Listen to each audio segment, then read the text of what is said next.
बोली गायत्री माता की जय। आइए आज हम गीता चिंतन में अध्याय 6 श्लोक नंबर 20 और 21 का चिंतन करते हैं, जिसमें भगवान कहते हैं, हे अर्जुन, यत्रो परमते चित्तम निरुद्धम योग सेवया यत्र चैवात्मनात्मानं पश्यन् आत्मनि तुष्यति सुखम अत्यंतकम यत्तद् बुद्धिर्गाहमतेन्द्रियं वेत्ति यत्र न चैवायं स्थितः चलतत्त्वतः।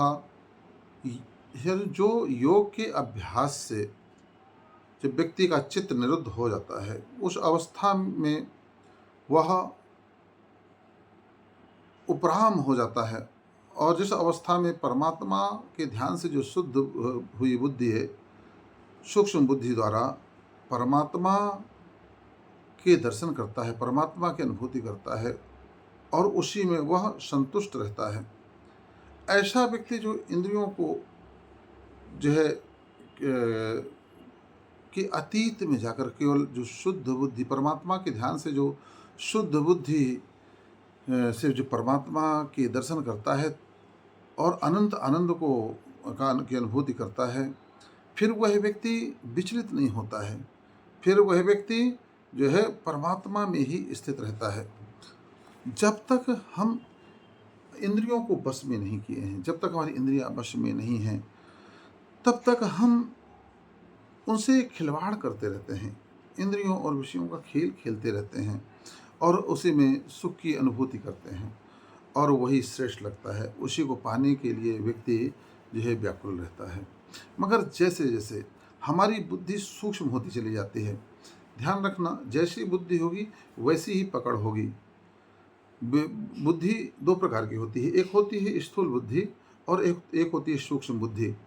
तो स्थूल बुद्धि, स्थूल का मतलब होता है जैसे दिखता है बड़ा कोई स्वरूप, शरीर, जैसे हमारा शरीर स्थूल है, ये जो जो आँखों से दिखती हैं चीज़ें, ये सब स्थूल हैं।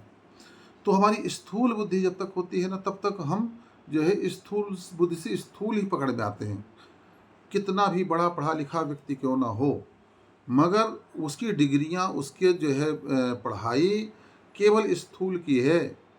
वह स्थूल को जानता है और स्थूल को पढ़ते पढ़ते, स्थूल को जो है देखते देखते, स्थूल को जानते जानते उसकी बुद्धि स्थूल हो जाती है, और वह केवल जो नेत्रों से देखा जा सकता है उसी को समझता है, उसी को जो है मानता है, उसी को जानता है, और उसी में उस श्रेष्ठ स्थूल में श्रेष्ठ ढूंढता है और उस श्रेष्ठ को पाने का प्रयास करता है, उस श्रेष्ठ को ही जो है पाने के लिए व्याकुल रहता है। जैसे आप देखिए, बहुत पढ़े लिखे लोग होते हैं, मगर उस पढ़े लिखे लोग की जो आकर्षण का केंद्र क्या होता है, उसका शरीर, शरीर का सुख और शरीर से का जुड़ा हुआ से जुड़े हुए पद, प्रतिष्ठा, कुर्सी, मान, सम्मान।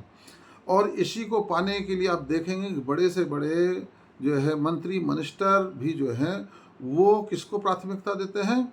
पद मिल जाए, प्रतिष्ठा मिल जाए, धन मिल जाए, दौलत मिल जाए। यहाँ तक कि जो है इतने करप्टेड लोग भी हैं कि पब्लिक का पैसा, जनता का पैसा जो है जो को लूट लूट करके, और जब यहाँ नहीं छिपा पाते तो वो विदेश में जाकर, वो स्विस बैंक में ले जाकर के उसको रख देते हैं।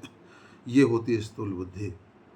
अर्थात कहने का तात्पर्य, कोई बहुत बड़ा पढ़ा लिखा व्यक्ति है, उसको आप ज्ञानी नहीं कह सकते हैं। वो, उसकी बुद्धि स्थूल होने के कारण वह संसार की पकड़ तो रखता है, मगर जो नित्य है, जो सत्य है, जो अखंड है, जो आनंद स्वरूप है, उस परमात्म तत्व को, आत्म तत्व को वह जानने में अक्षम होता है। उसको वह जान नहीं सकता है। तो उसको जानने के लिए हमें सूक्ष्म बुद्धि बनानी पड़ती है। सूक्ष्म बुद्धि बनाने का तात्पर्य हम जो है, हम सूक्ष्म का चिंतन करें।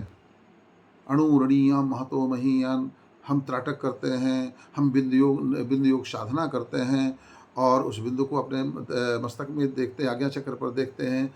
धीरे धीरे धीरे धीरे धीरे धीरे हमारी जब उस सूक्ष्म का चिंतन करते करते, शरीर से हट करके, संसार से हट करके, जब परमात्मा की उस जो है ज्ञान स्वरूप को, परमात्मा के उस सूक्ष्म स्वरूप को जानने का प्रयास करते हैं, तो फिर धीरे धीरे धीरे हमारी बुद्धि स्थूल से सूक्ष्म बुद्धि होती चली जाती है, और परमात्मा के उस चिंतन से ही हमारी शुद्ध बुद्धि जब होती है, तब हम परमात्मा को समझ पाते हैं, आत्मा को समझ पाते हैं।